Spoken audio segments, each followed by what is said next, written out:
मुकद्दस कलाम की तरफ बढ़े और खुदाम के कलाम में से तिलावत करेंगे। यशायाह की किताब, उसका 40वां बाब और उसकी 31वीं आयत।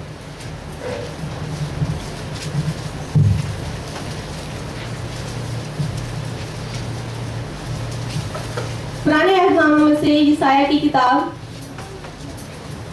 उसका 40वां बाब और उसकी आखिरी आयत। कामरान भाई आप पढ़ेंगे और मैं चाहूंगी कि जैसे ये पढ़ना खत्म करें हम सब एक दफा फिर इस आयत को पढ़ेंगे। खुदावन के कलाम में यूं मरकूम है, लेकिन खुदावन का इंतजार करने वाले असर-ए-नो जोर हासिल करेंगे। वो उकाबों की मानद बालों पर से उड़ेंगे, वो दौड़ेंगे और ना थकेंगे, वो चलेंगे और मांदा ना होंगे। आमीन। अब हम सारे मिलकर इसको पढ़ेंगे।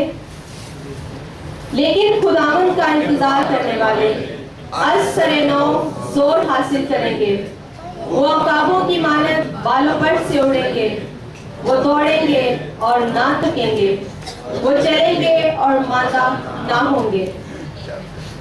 सहीफों में खुदा ने अपने लोगों को बहुत सी चीजों से तशबीह दिया है। कभी तो खुदा उन्हें दरिया कहता, कभी दरिया के किनारे एक सरसब्ज और शदाब दरख्त से तशबीह देता है, कभी उसे पहाड़ और कभी उसे भेड़ से तशबीह दिया है। कभी खुदा ने ईमानदार को नमक से तशबीह दिया, तो कभी दौड़ में दौड़ने वाले एक सिपाही से या एक खिलाड़ी से, और कभी एक पहलवान की मानद, और जैसा हमने यशायाह की किताब में अभी पढ़ा कि हम एक उकाब की मानद भी हैं। खुदावंद के इस मुकद्दस कलाम में हम कुछ वक्त के लिए उकाब की जिंदगी पर गौर करेंगे और हम ये सीखने की कोशिश करेंगे और हम पाकरू की मदद से उन रूहानी सच्चाइयों को जानेंगे कि अगर खुदा ने हमें उकाब यानी ईगल कहा है तो उसके क्या रीजन है और वो कौन से तरीके हैं जब हम गॉड्स ईगल क्रिश्चियन यानी खुदा में यानी हम खुदा के मसीह उकाब बन सकते हैं। मुझे ये सोच के हमेशा से खुशी होती है कि खुदा ने मुझे उकाब से तशबीह दी है। अगर खुदा ये चाहता तो खुदा मुझे किसी भी या आप सबको किसी भी और जानवर से, किसी भी और परिंदे से तशबीह दे सकता था, लेकिन सोचने की बात यह है कि खुदा ने क्यों मुझे और आपको उकाब ही से तशबीह दी। आज हम दो मुख्तलिफ जानवरों को एज अ कंपैरिजन उनकी आदत और किरदार को लेके उन पे सोचेंगे और उनको जानने की कोशिश करेंगे कि ऐसा क्यों हुआ, क्यों खुदा बाप ने हमें मुर्गी, आई एम सॉरी जब मैं मुर्गी कहूंगी तो इसका मतलब सिर्फ औरतें ही नहीं होगा, क्योंकि अभी आंटी बेबल दुआ कर रही थी और उन्होंने एक बड़ी खूबसूरत आयत कोट की दुआ में उन्होंने कहा जब खुदा ने आदम और हवा को बनाया तो उन्होंने उसे क्या कहा, आदम। खुदा कभी भी किसी हम में फीमेल और मेल को फर्क नहीं समझता। तो जब मैं मुर्गी का लफ्ज इस्तेमाल करूंगी तो मेरे भाई और बहनों आप सब भी उसमें शामिल होंगे। और मुझे हमेशा से खुशी हुई कि मैं एक उकाब हूँ और आप सब भी एक उकाब है। तो क्या वजह है कि मुर्गी भी तो एक परिंदा है, एक जानवर है जो परिंदों की लिस्ट में शामिल होता है, तो मुर्गी क्यों नहीं?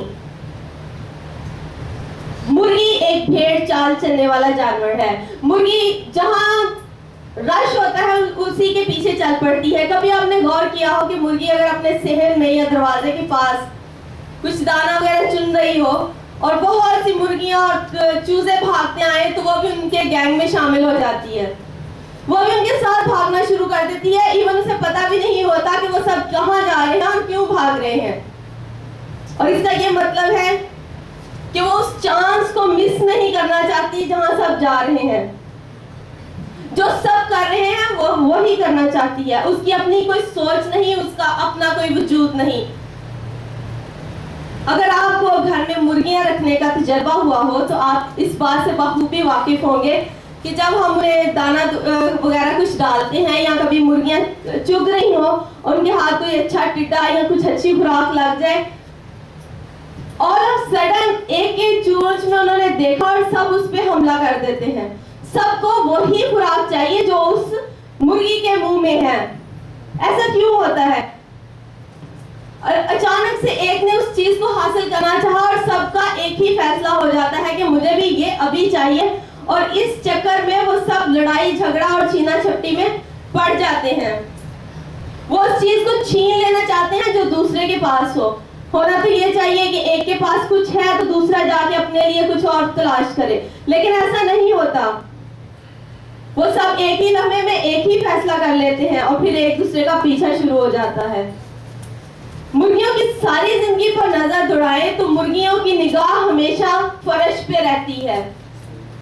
वो हमेशा जमीन पे नजरें दौड़ाती रहती हैं और हमेशा जमीन की गंदगी खोदती रहती है, और वहीं उसी गंदगी से अपने लिए कुछ खाने को ढूंढ लेते हैं। और इसकी वजह यह है कि उनकी सोच बहुत लिमिटेड है।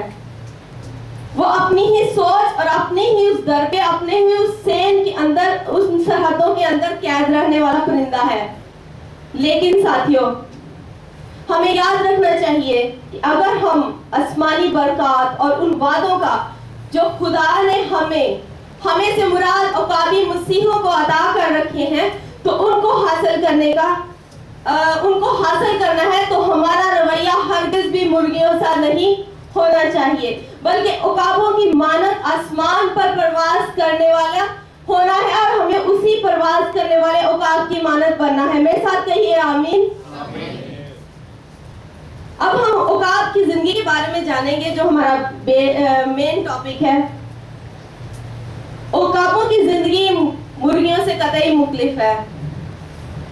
जब हम उकाब का नाम सुनते हैं तो हमारे जहन में जो इस तरफ को देखें तो बिल्कुल ऐसा ही एक ख्याल उभरता है कि फिजा में उड़ने वाला एक अजीब और बारोब आवाज के साथ एक शानदार और बहुत ही खूबसूरत, बहुत ही जबरदस्त और बहुत ही जोरावर परिंदा हमारे ख्यालात में उभरता है।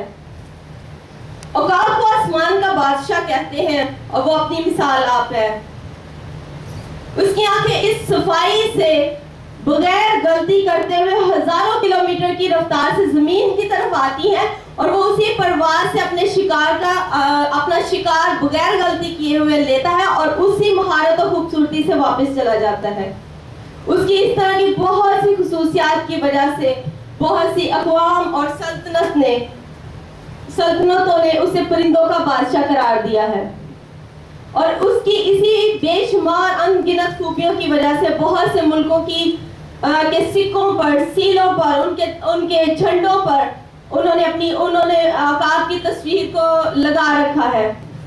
और इसी तरह की मैं समझती हूँ कि खुदा ने इस तरह की बेशुमार उसकी क्वालिटीज की वजह से हमें भी उकाब से तशबीह दी है, और मैं आज उस उकाब को एक रूहानी उकाब के तौर पे लेती हूँ। अब मैं चाहूंगी कि आप थोड़ी देर के लिए इस रैलम से निकले और हम अपने आप को एक बेबी उकाब लेंगे, और खुदा बाप जो यहोवा खुदा है, हम उसे उकाब की मानद लेंगे। अगर हम उकाब के खानदान को देखें तो उकाबों का खानदान एक मिसाली खानदान होता है। नर और मादा जब वो एक साथ रहने का फैसला करते हैं तो वो पूरी उम्र एक दूसरे से वफादार रहते हैं। कभी भी नर अपनी मादा को छोड़ के पूरी जिंदगी कहीं नहीं जाता। उन दोनों को मौत के अलावा कोई और चीज जुदा नहीं कर सकती। दोनों मिलके अपने अंडे को सीखते हैं। मुर्गी अकेली ही अंडों पे बैठी रहती है, लेकिन यहाँ उसका उकाब भी उसके साथ अंडों पे बैठता है। दोनों मिलके अपने बच्चों की खुराक तलाश करते हैं और दोनों मिलके उनको फीड करते हैं। दोनों मिलके अपने बच्चों को उनके फ्यूचर के लिए तैयार करते हैं। लेकिन मेरा सवाल ये है कि अगर परिंदों का ये जोड़ा मिलकर अपनी जिम्मेदारियों को पूरा करता है, तो क्या खुदा जिसने हमें रूहानी औकात कहा है, क्या वो हमसे इस तरह की कोई उम्मीद नहीं रखता? बेशक वो हमें औकाबों से कहीं ज्यादा हमारी वैल्यू रखता है, और वो जानता है कि हम जानते हैं कि रूहानी औकाब होते हुए हमसे वो बहुत ज्यादा की उम्मीद करता है। जब हम खुदा यीशु मसीह को कबूल करते हैं और हम अपने आप को बॉर्न अगेन या न्यू बॉर्न क्रिश्चियन कहते हैं, तो मैं समझती हूँ कि औकाब का बच्चा और ये दोनों एक जैसे होते हैं।